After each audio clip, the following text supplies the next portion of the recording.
Hello and welcome to JK Study for Civil Services.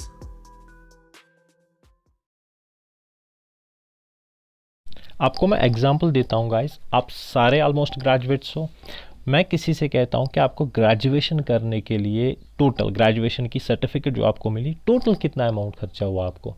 वो कहेगा फेरे मुझे स्कूल में पढ़ता था, मैं वहाँ पे इतना फ़ी देना पड़ा, फिर मैं हायर सेकेंडरी में गया, वहाँ पे इतना पे किया, फिर कॉलेज गया, ट्यूशन्स लगाए, फिर जाके मैंने ग्रेजुएशन कंप्लीट करी, टोटल मुझे अभी तक 15 लाख खर्चे हुए। क्या वो इस ग्रेजुएशन की सर्टिफिकेट को 10 लाख में बेच सकता है? Is it possible? नहीं ना। कल को उसे जॉब मिलेगी, इसी ग्रेजुएशन के बेसिस पे मिलेगी, बट इस ग्रेजुएशन की सर्टिफिकेट को वो कन्वर्ट इनटू कैश नहीं कर सकता। यूज़ कर सकता है लेकिन कन्वर्ट इनटू कैश नहीं कर सकता है। This is an example of fictitious asset. बात समझ आई?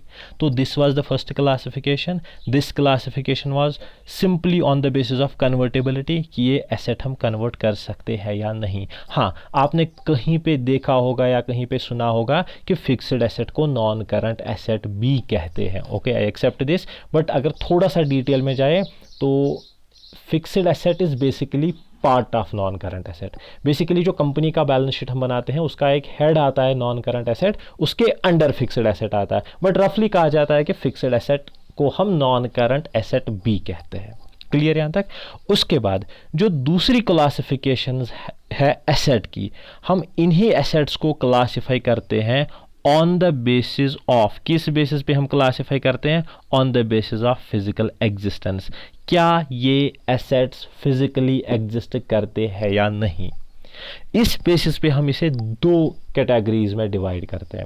या तो हम इस एसेट को कहेंगे टेंजेबल एसेट या हम इनटेंजेबल एसेट कहेंगे। कुछ बुक्स में गाइस अगर आप देखोगे तो उन्होंने फिक्स्ड एसेट को ही दो हिस्सों में डिवाइड किया है, टेंजेबल इनटेंजेबल। बेसिकली सबसे बेस्ट तरीका ये पढ़ने का है, वो अलग क्लासिफिकेशन है, ये अलग क्लासिफिकेशन है। तो कुछ एसेट्स होते हैं जो फिजिकली एग्जिस्ट करते हैं। फिजिकल एग्जिस्ट मतलब जिनको आप टच कर सकते हो, जिनको आप देख सकते हो। जिस तरह लैंड है आपके पास, आप देख सकते हो, टच कर सकते हो। आपके पास बिल्डिंग है, देख सकते हो, टच कर सकते हो। आपके पास फर्नीचर है, मशीनरी है, इन चीज़ों को आप देख भी सकते हो, इन चीज़ों को आप टच भी कर सकते हो। ये चीज़ें ये चीज़ें टेंजेबल एसेट्स कहलाती है। लेकिन कुछ चीज़ें ऐसी होती है जिनको आप फिजिकली ना तो टच कर सकते हो ना देख सकते हो, लेकिन फिर भी उन एसेट्स के बेसिस पे आपकी इनकम बढ़ती या कम होती है। इनमें से सबसे इंपॉर्टेंट एग्जांपल जो है, जो आपके बुक्स में बार बार देखने को मिलेगा, दैट इज़ गुडविल।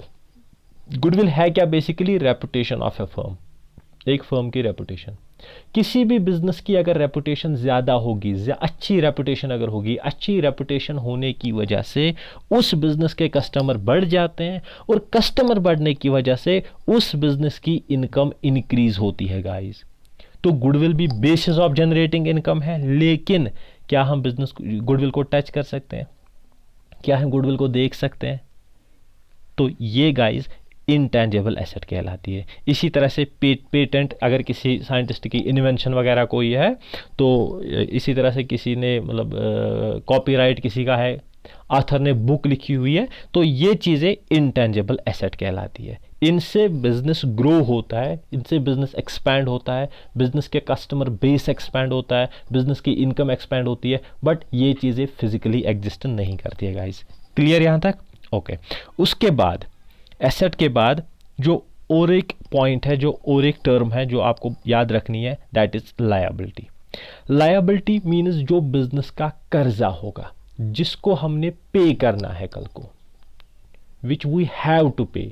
एक होता है विच वी ओ, दूसरा होता है विच वी ओन, OWN। दो टर्म्स याद रख लीजिएगा इस। एक होता है ओन। ओन मीन्स अगर कहीं पे लिखा है which we own, that means जिसका मैं मालिक हूं, दीज आर एसेट्स।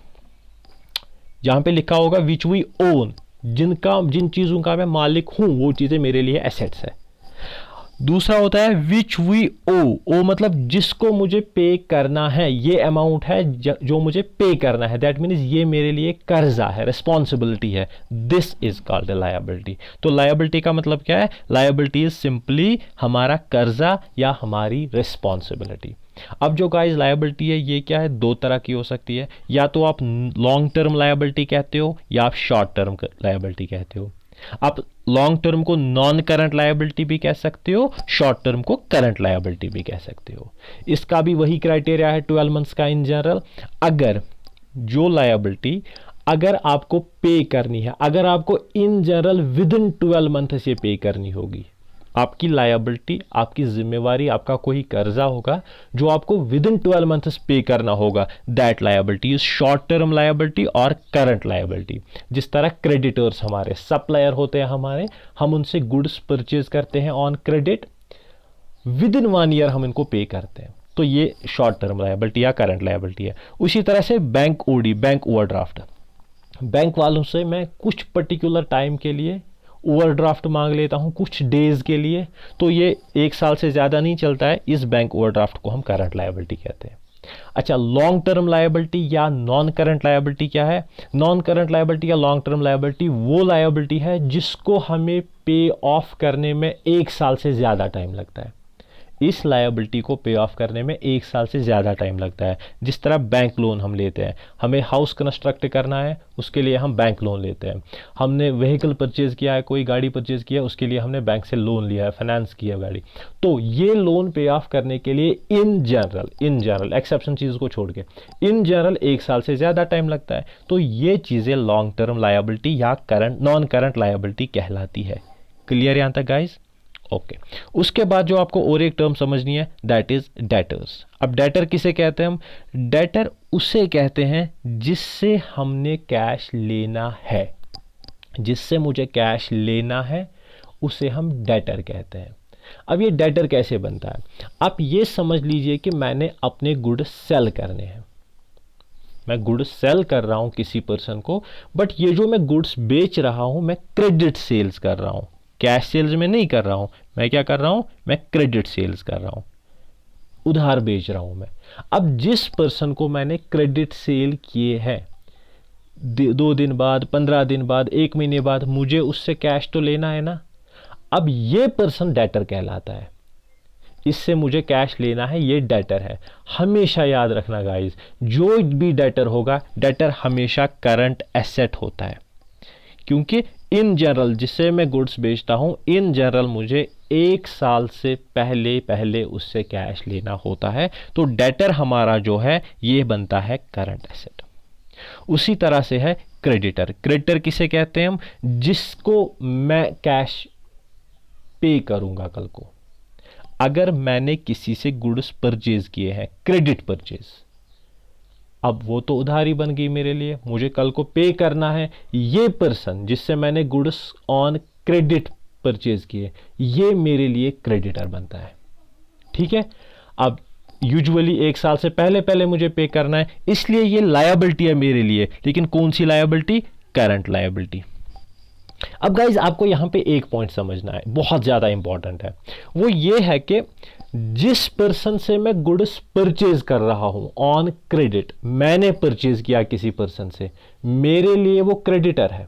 लेकिन मैंने उससे जब परचेज किया, ये मैंने तब परचेज किया जब वो वहां से बेच रहा है, तो मैं परचेज कर रहा हूं, लेकिन वो क्या कर रहा है? सेल। मुझे उसको कैश कल को पे करना है, मेरे लिए वो क्रेडिटर है, लेकिन उसने कल को मुझसे कैश लेना है, मैं उसके लिए डेटर हूं। आई बात समझ? Mister A, mister B, 2 person है। ए गुड सेल कर रहा है बी को, मिस्टर ए है 1 पर्सन, मिस्टर बी है 1 पर्सन। मिस्टर ए सेलर है, मिस्टर बी बायर है। अब ये सेलर गुड्स बेच रहा है बायर को, ए के लिए बी डेटर है, एसेट है, कल को इसने कैश लेना है। लेकिन बी के लिए जो ए है, ये बी के लिए लायबिलिटी है, क्रेडिटर है, क्योंकि कल को इसको कैश पे करना है। क्लियर गाइस यहां तक? ओके। उसके बाद जो 7th टर्म आती है, दैट इज गुड्स। गुड्स बन जाते हैं यहां पे और एक टर्म। कहीं पे लिखा होगा गुड्स, कहीं पे स्टॉक, कहीं पे इन्वेंट्री, कहीं पे मर्केंडाइज। चारों टर्म्स जो भी है इनका सेम मीनिंग है। हाँ, अलग अलग जगहों पे अलग अलग टर्म्स यूज़ होती है। जब मैं परचेज करता हूँ मैं वहाँ पे गुड्स लिखता हूँ, जब मैं बैलेंस ओपनिंग क्लोजिंग लिखता हूँ वहाँ पे स्टॉक या इन्वेंट्री लिखता हूँ, वो आगे जाके हम समझेंगे। बट बेसिक टर्म्स आप याद रख लीजिए, गुड्स या स्टॉक या इन्वेंट्री या मर्केंडाइज उन चीज़ों को हम कहते हैं जिन्हें हम परचेज करते हैं, which we bought for the purpose of sale. हम इसलिए परचेज करते हैं क्योंकि हमें कल को जाके उन्हें बेचना है। अगर मैं लैपटॉप परचेज कर रहा हूँ, मैं सेल फोन परचेज कर रहा हूँ यूज़ करने के लिए, मेरे लिए गाइस ये गुड्स नहीं है, मेरे लिए ये फिक्स्ड एसेट्स है। लेकिन जो सेल फोन वाला है जिससे मैं सेल फोन परचेज कर रहा हूँ, उसने खुद सेल फोन परचेज किया है बेचने के लिए, उसके लिए वो गुड्स है। आई बात समझ? मैं एक गाड़ी परचेज कर रहा हूँ यूज़ करने के लिए, मेरे लिए ये गाड़ी फिक्स्ड एसेट है, 1 साल से ज़्यादा टाइम चलेगी इन जनरल। लेकिन जिस ऑर्गेनाइजेशन, जिस कंपनी से मैं, जिस डीलर से मैं ये गाड़ी परचेज कर रहा हूँ, वो तो गाड़ियों का व्यापारी है, गाड़ियाँ खरीदता बेचता है वो, उसके लिए ये गाड़ी स्टॉक या गुड्स है। क्लियर गाइस यहाँ तक? अब आज के टॉपिक में कौन कौन सा एमसीक्यू बन सकता है आपके लिए आज के टॉपिक में आप पहले ये टर्म्स आप याद रख लीजिए। ये हो सकता है यहाँ पे एक सोल प्रॉपरेटर्स कैपिटल वगैरह, partners capital, share capital. Share capital किस में होती है? कंपनी में होती है। पार्टनर्स कैपिटल कहाँ पे होती है? पार्टनरशिप बिजनेस में होती है। प्रॉपरेटर्स कैपिटल कहाँ पे एग्जिस्ट करती है? Soul proprietor. सोल का मतलब है सिंगल ओनर, याद रख लीजिए। जहां पे प्रॉपरेटर्स कैपिटल लिखा होगा वहां पे पार्टनरशिप नहीं होगा। ये पॉइंट्स आप याद रख लीजिए। सोल प्रॉपरेटर बिजनेस, वहां पे प्रॉपरेटर्स कैपिटल होगी। जहां पे पार्टनरशिप होगा वहां पे पार्टनर्स कैपिटल होगी। और शेयर कैपिटल कहां एग्जिस्ट करती है? कंपनी में एग्जिस्ट करती है। और क्या कैपिटल कैश में हो सकती है या काइंड में हो सकती है या दोनों में हो सकती है? कैपिटल कैश में भी हो सकती है, काइंड में भी हो सकती है। ये आप याद रख लीजिए। ओके। आगे, फिक्स्ड एसेट। कब फिक्स्ड एसेट होता है, कब हम कहते हैं कोई एसेट फिक्स्ड एसेट है? यहां पे ऑब्जेक्टिव बनता है, अगर कोई एसेट 12 मंथ से ज्यादा है, उसकी एज अगर 12 मंथ से ज्यादा है हमारे पास, तो वो फिक्स्ड एसेट है। 12 मंथ से कम है तो वो करंट एसेट है। यहां पे ये 2 एमसीक्यूज बन सकते हैं आपके यहाँ। ओके, और एक गाइज आप पॉइंट एक सुन लीजिए। एसेट आपके यहाँ पे इस तरह भी एमसीक्यू आ सकता है, आपके यहाँ पे 2-4 एसेट्स लिखे होंगे वहां पे। सपोज लैंड लिखा होगा, मशीनरी लिखी होगी, बिल्डिंग लिखा होगा, ऐसे ही फर्नीचर, 2-4 एसेट्स लिखे होंगे वहां पे। आपको ये बताया जाएगा कि इनको इन ऑर्डर ऑफ परमानेंस या इन ऑर्डर ऑफ लिक्विडिटी लिख लीजिए। इन ऑर्डर ऑफ परमानेंस मतलब जो आइटम ज्यादा परमानेंट है उसको पहले लिखना है। अगर यहां पे मैं लिखूं लैंड एक एसेट, दूसरा हम लिखते हैं फर्नीचर, तीसरा हम लिखते हैं कैश। 3 एसेट हम लिखते हैं, लैंड, फर्नीचर। आपको क्या लगता है कौन सा एसेट ज्यादा परमानेंट है? ज्यादा एज किसकी है? लैंड की है। फर्नीचर की उससे कम एज होती है, कैश की एज उससे भी कम होती है। कैश कुछ दिन ही टिकता है हमारे पास, फर्नीचर उससे ज़्यादा टाइम तक मतलब रहता है हमारे पास, उसकी एज 2-3 साल 4 साल हो सकती है। लेकिन लैंड की एज सबसे ज़्यादा होती है। तो अगर मैं लिखूंगा इन ऑर्डर ऑफ परमानेंस, जो आइटम ज़्यादा परमानेंट होगा, जिसकी एज ज़्यादा होगी, उसे हम पहले लिखेंगे। दैट मीन्स पहले लैंड, फिर फर्नीचर, फिर कैश। अगर इन ऑर्डर ऑफ लिक्विडिटी होगा, फिर हमें अपोजिट लिखना है। जो चीज़ें, जो एसेट सबसे जल्दी खत्म हो रही है, उन चीज़ों को पहले लिखना है। जो सबसे आखिर तक हमारे पास रहती है उनको लास्ट में लिखना है। दैट मीन्स अगर लिक्विडिटी होगा फिर पहले कैश, उसके बाद फर्नीचर, उसके बाद लैंड। Clear guys? ओके, तो आप याद रख लीजिएगा। अब आगे वाले जो क्लासेस होंगे वो किस तरह से मुझे प्रोवाइड करने हैं, मुझे इससे ज़्यादा एक्सप्लेन करना है, कम एक्सप्लेन करना है, वो आप कमेंट सेक्शन में मुझे बता दीजिए।